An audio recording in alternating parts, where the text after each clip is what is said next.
Anouka Delon et Julien Derain sont parents d'un petit Lino.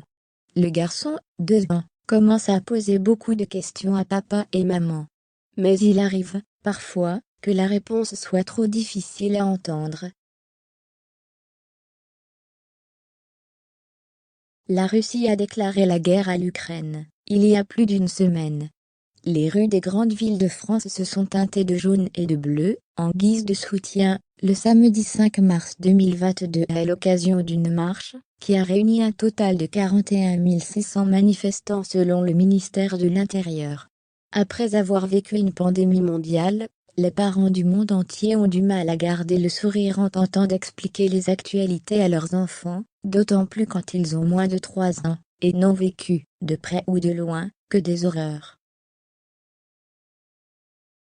Le samedi 5 mars 2022, Anouka Delon a partagé quelques photographies des atrocités qui se passent actuellement en Ukraine sur son compte Instagram. Des images comme celle-ci remettent les pendules à l'heure, a-t-elle avoué. Ce ne sont pas des images d'ailleurs, mais la réalité, à 3h33 de vol de Paris. Notre fils a 2 ans. Alors maman, forcément, regarde le journal. On y passe des images dures, importantes. Et forcément il passe devant, et nous fait des gestes en montrant les bombes, du style c'est quoi ça ? Tu te sens obligé de mentir, pour le préserver. En couple depuis le début des années 2010, Anouka Delon et Julien Derain ont effectivement accueilli un petit garçon baptisé Lino, le 15 février 2020, alors que la Covid-19 faisait rage.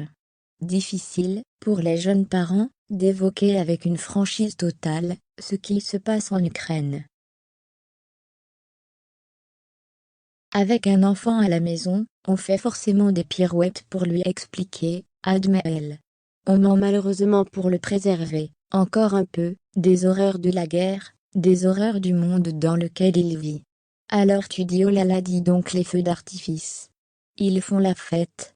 Regarde les gens qui jouent à cache-cache, tu te sens obligé de mentir, pour le préserver. Préserver ce qui y reste d'innocence.